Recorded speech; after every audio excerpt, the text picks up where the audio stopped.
This channel does not promote any violent, harmful, or illegal activities. All content provided by this channel is meant for an educational purpose only. আরে কম দে কিন্তু খাঁটি দে। MDH Kashmiri লাল লঙ্কার গুঁড়ো। রাজ্যের DA মামলায় supreme কোর্টে বড় ধাক্কা, অন্তত 25% ডিএ দিয়ে দিন। রাজ্যকে এই নির্দেশ সুপ্রিম কোর্টে। শুনানিতে প্রথমে 50% বকেয়া ডিএ মেটাতে বলে সুপ্রিম কোর্ট, কিন্তু এত টাকা দেওয়া সম্ভব নয় কথা রাজ্য জানায় আদালতে।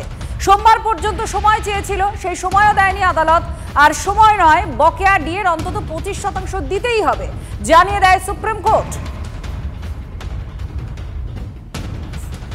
শ্রাবন্তী আমাদের প্রতিনিধি এই মুহূর্তে সরাসরি আমাদের সঙ্গে আছেন। শ্রাবন্তী, আমরা জেনে গিয়েছি যে কি নির্দেশ দেওয়া হয়েছে আদালতের ভেতরে, সব পক্ষের তরফ থেকে ঠিক কি কি বলা হয়েছে একটু বিস্তারিতভাবে জানাও।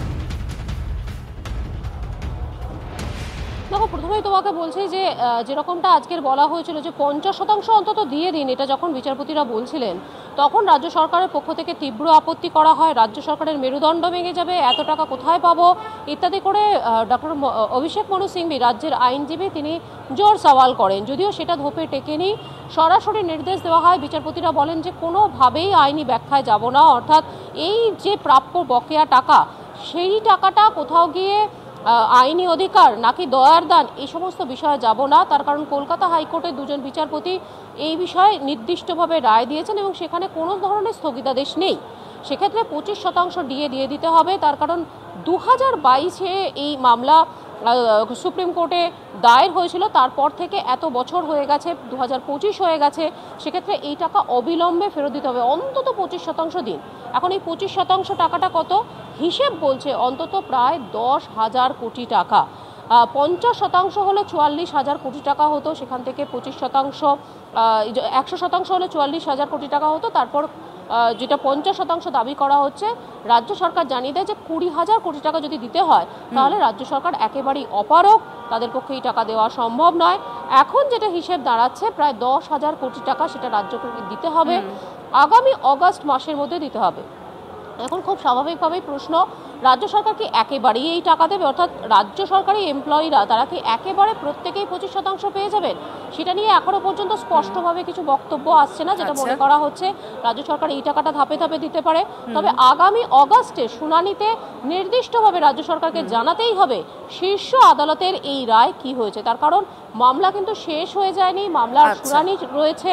সেক্ষেত্রে এই শুনানির পরে যে শুনানি রয়েছে সেখানে যদি কোনো রকমভাবে রাজ্য সরকার ফের জানিয়ে দেয় যে এই ডিএ তারা দিচ্ছে না, ভৎসনার শিকার হতে পারে রাজ্য। আইনজীবী মহলরা এমনভাবেই ব্যাখ্যা করছেন এই বিষয়টাকে। শ্রাবন্তীর সঙ্গে থাকো, আমরা মিষ্টি খাওয়া, মিষ্টি মুখ চলছে, ডিএ আন্দোলন যারা করছেন তাদের মধ্যে সেই ছবি আপনাদের সামনে একটু তুলে ধরার চেষ্টা করি। তারা খুশি, তবে তারা বলছেন যে তারা আংশিক খুশি, কারণ তারা 100%ই ডিএটা চেয়েছিলেন, বকেয়া ডিএ। তার মধ্যে 25%র এখনো পর্যন্ত নির্দেশ এসেছে, কিন্তু এটা দীর্ঘকালের তাদের লড়াই। বারবার আদালতে মামলা গিয়েছে, সেটা পিছিয়ে গিয়েছে, শুনানি পিছিয়ে গিয়েছে। অবশেষে তাদের কাছে একটা নির্দেশ এলো, দেশের শীর্ষ আদালত সেই নির্দেশ দিল যে বকেয়া ডিএর 25% রাজ্যকে মিটিয়ে দিতে হবে। সুপ্রিম কোর্টের আইনজীবী তিনি কি বলছেন, যিনি এই মামলায় লড়াই করেছেন, তার বক্তব্যও শোনাবো আপনাদের। কি বলছেন শুনুন। হাইকোর্টের রায় অনুযায়ী যেটা বকেয়া তার 25% রিলিজ করতে বলেছে supreme court, subject to the result of SL. July মাসে মামলা শুনানি হবে। ডিএ মামলায় এক ধাপ তো আমরা ডেফিনেটলি এগোলাম, খুব কুইকলি আমরা রেসপন্স পেলাম এবং এগোলাম। আগামী দিনে যাতে পুরোটা নিয়ে লড়াই করা যায় এবং আইনি অধিকার যেটা কর্মচারীদের সেটা প্রতিষ্ঠা হয়, সেই লক্ষ্যে আমাদের লড়াই করতে হবে।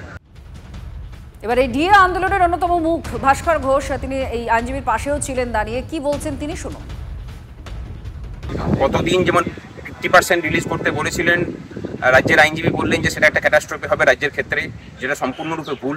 কারণ এর থেকে অনেক বেশি খরচা বিভিন্ন শ্রী প্রকল্পে রাজ্য সরকার করে চলেছে। যাই হোক, তারা মিথ্যা বলেছেন, কিন্তু জাজরা বলেছেন তখন যে 25% আপাতত রিলিজ করুন, যতদিন না এর শুনানি হচ্ছে ততদিন দিয়ে যেতে হবে, এরপরে বাকিটা ডিসিশন হবে এবং জুলাই মাসে শুনানির দিন রেখেছেন। আমরা মানে আনন্দিত না হলেও দুঃখিত নই, মোটামুটি খুশি আমরা যে আপাতত একটা রিলিফ পাওয়া গেছে এবং জয়ের জন্য যে লড়াই আমাদের, সেই লড়াইয়ের একটা দিশা আমরা দেখতে পেয়েছি। এবার সরাসরি আমরা ডিএ মঞ্চে চলে যাব। প্রদীপ্ত আমাদের প্রতিনিধির সঙ্গে আছেন, তার সঙ্গে কথা বলবো। প্রদীপ্ত, কি বলছেন? ভাস্কর বাবু বলছেন যে এটা আংশিক একটা জয় বা আংশিক খুশির জায়গা।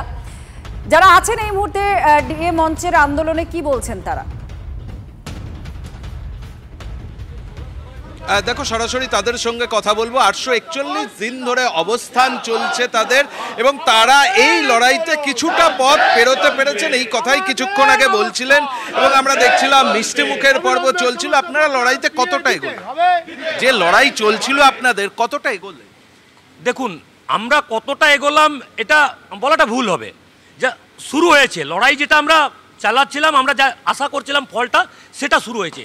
কিন্তু যেটা আমরা সবথেকে বড় পাওনা পেয়েছি সারা পশ্চিমবঙ্গের কর্মচারী মহল, মাননীয়া যেটা বলতেন, ডিএ দয়ার দান, অধিকার নন, এর জন্য উনি জনগণের টাকা নয়-ছয় করেছেন। হাইকোর্টে গেছেন, স্যাটে গেছেন, সুপ্রিম কোর্টে গেছেন, জনগণের টাকা দিয়ে লয়ার দাঁড় করিয়ে খরচ করেছেন। এর জবাবটাকে মুখ্যমন্ত্রী দিন, কারণ সুপ্রিম কোর্ট আজকে সপাটে গালে চড্ডা বসিয়েছে যে এটা কর্মচারীদের অধিকার, এটা দয়ার দান নয়। ঘেউ ঘেউ করার প্রসঙ্গও তুলেছিলেন উনি, তো বলেছিলেন ঘেউ ঘেউ করার প্রসঙ্গ। কিন্তু মাননীয়াকে একটা কথাই বলবো, আমরা কেউ সারমেয় নই মাননীয়া। 60 বছর মাথা উঁচু করে চাকরি করব, আর 5 বছর পর 2026 আসছে, আপনাকে রাস্তায় রাস্তায় ভিক্ষে করতে হবে নিজের গদিটা বাঁচানোর জন্য। আমরা কিন্তু 60 বছর পর 60 বছর চাকরি করব, 60 বছর পর স্বেচ্ছায় আমরা বেরিয়ে যাব। প্রদীপ্ত, একটা বিষয় একটু জানার চেষ্টা করব। যেহেতু হাইকোর্টেও রাজ্য সরকার যে কথা বলেছিল, সুপ্রিম কোর্টেও সেই কথাই বলেছে যে রাজ্য এতটা দিতে পারবে না, রাজ্য দেউলিয়া হয়ে যাবে। তাহলে এই অবস্থা রাজ্যের, এই পোর্শনটা নিয়ে, রাজ্যের এই বক্তব্য নিয়ে আন্দোলনকারীদের কি বলছেন তারা? আর আপনাকে 14 তলার থেকে লাভ দিতে হবে। দেখুন, আজকেও রাজ্য সরকার বলেছে যে তাদের পক্ষে এত বিরাট টাকা দেওয়া সম্ভব নয়, দেউলিয়া হয়ে যেতে পারে। এই বিষয়টাকে আপনারা কিভাবে দেখেন? একদমই মিথ্যে কথা বলছেন, কারণ সরকারি কর্মচারীদের ডিএর পুরো টাকাটাই সেন্ট্রাল গভর্নমেন্ট দেয়। শিক্ষক, শিক্ষাকর্মী, পঞ্চায়েত কর্মী, পৌরসভার কর্মী, তাদের ডিএর 60% সেন্ট্রাল দেয়, 40% রাজ্য সরকার দেয়। তাহলে শুধুমাত্র কিছু টাকার ব্যাপার। মাননীয়া বারে বারে মিথ্যাচার করেছেন। অ্যাকচুয়ালি উনি গ্লোবাল সিও পদ্ধতিটা ভালো জানেন। গ্লোবাল সিও পদ্ধতিতে একটা মিথ্যেকে বারবার বলে সেটা সত্যে পরিণত করেন। কিন্তু মাননীয়া ক্লাবগুলোকে কোথার থেকে টাকা দিচ্ছেন? কর্মচারীদের টাকা কেটে। খেলা মেলা মৎসব কোথার থেকে করেছেন? কর্মচারীদের টাকা কেটে। ওগুলো বন্ধ করুন, আর কর্মচারীদের সঠিক শ্রমের পারিশ্রমিকটা আপনাকে তো দিতেই হবে। যদি না দিতে পারেন, কন্টেম্প টু কোর্ট হবে।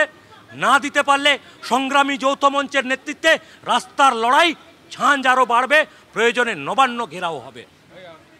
দেখো, স্পষ্টই করে দিলেন যারা আন্দোলন করছেন যে ঝাঁঝ আরো বাড়বে এবং প্রয়োজনে নবান্ন ঘেরাও করা হবে, সেটাও তারা স্পষ্ট করে দিচ্ছেন। 841 দিন ধরে এই শহীদ মিনারের পাদদেশেই তারা অবস্থান করে চলেছেন খুব স্বাভাবিকভাবেই।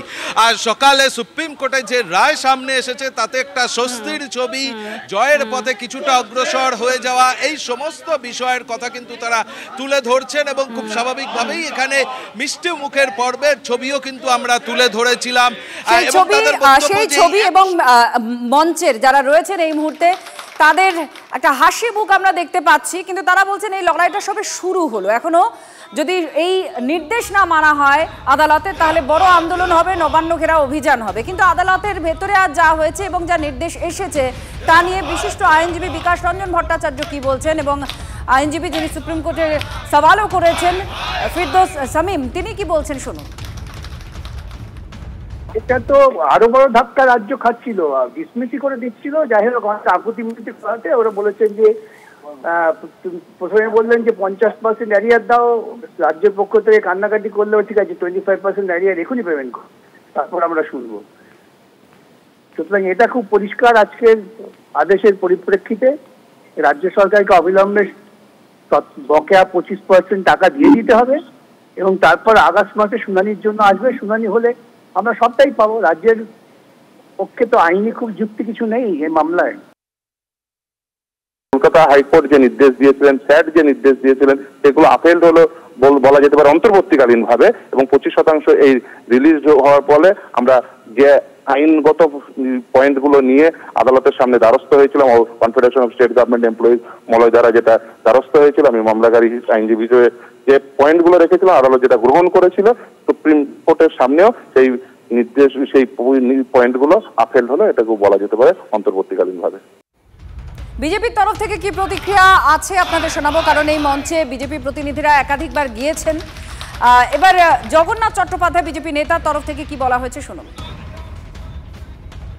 মামলা এর এসএলপিটি স্টেটের করা এসএলপি খারিজ হতে বাধ্য, কারণ ডিএ নিয়ে যদি ত্রিপুরা, পাঞ্জাব, কেরল মানে যেগুলো বিমারু স্টেট ঋণ ভারে নুব্জ হয়ে গেছে, সেই ধরনের রাজ্যগুলিও যদি কেন্দ্রীয় হারে ডিএ দিতে পারে তাহলে পশ্চিমবঙ্গ দেবে না কেন?